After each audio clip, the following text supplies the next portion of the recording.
Is starting a YouTube channel worth it in 2025? The short answer is yes, but only if you change the way you look at it. Unfortunately, YouTube is full of people who didn't succeed, along with a handful of people who claim to have found the secret hack. But in this episode, I'm going to show you why YouTube is giving smaller channels, new channels, a much better shot at getting lots of views compared to when I started, why this thing should not be your goal, and what I think is the only way to measure success on YouTube that won't leave you feeling depressed or burnt out. Welcome to Done by Lunch Entrepreneurs, where every episode is designed to help you run and grow your business in half the time. Oh wait, are you done? So you can move on to other things that give you purpose.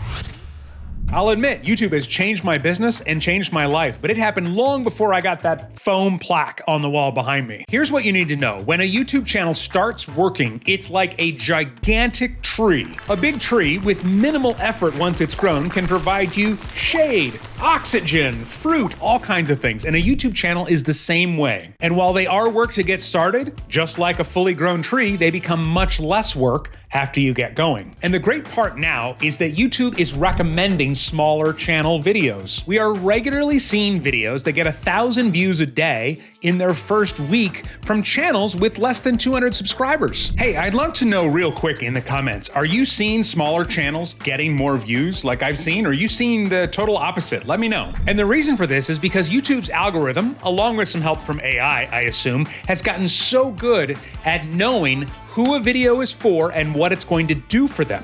Because YouTube's goal has always been to serve up the best video for the best person at the best time. Now, it's just better at it than it used to be. On my channel, I used to have to wait 1, 2, 3 months to know if a video was gonna work because it would take that long for the algorithm to pick it up. But this is an episode of my new podcast, Done by Lunch Entrepreneurs, over 700 views in the first week, 10 new subscribers in the first week. And yes, I have a good sized channel, but when we look at the analytics, 2/3 of the views are coming from people who don't subscribe and don't know who I am yet. Now here's the part where I wanna change how you think about success on YouTube. And I wish somebody had told me this when I was first starting. This is a graph of my first 6 months of making videos on YouTube every single week. If you look at the numbers on the right side, you can see it is not very much. And honestly, that's what I was feeling at the time, like, oh, this isn't working. But now looking back, 11 days after I published my first video, I got my first client from YouTube. During my first 2 months on YouTube, I booked 2 speaking gigs. And the funny thing is, I hadn't become any more of an expert on my topic. I didn't know any more about it than I had 60 days earlier,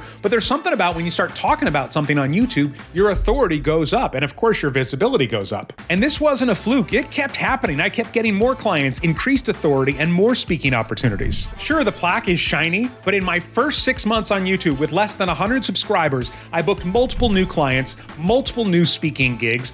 I grew my authority, and I got better at everything, better at teaching, better at making videos, better at speaking. Being on YouTube is about so much more than just what shows up in your YouTube analytics. Then during the next 6 months, the work I was putting in took off even more, and it just kept going. And again, the more you do it, the easier it becomes. Most of the stuff that we do in our businesses is the same every single day with the same result. But on YouTube, the results get better and the work gets easier. That's the kind of stuff I want to focus on in my business. There are channels out there with 1,000 subscribers that are signing $10,000 brand deals. So how do you want to measure your success? $10,000 brand deals or a foam plastic shiny thing? If you're thinking about YouTube, plant that tree today or tomorrow. Tomorrow would probably be okay as well. And because some things have changed since I started, take what you saw in this video, click the video on the screen right now to get even more powerful results. 7 things I'd do differently if I was starting over on YouTube today.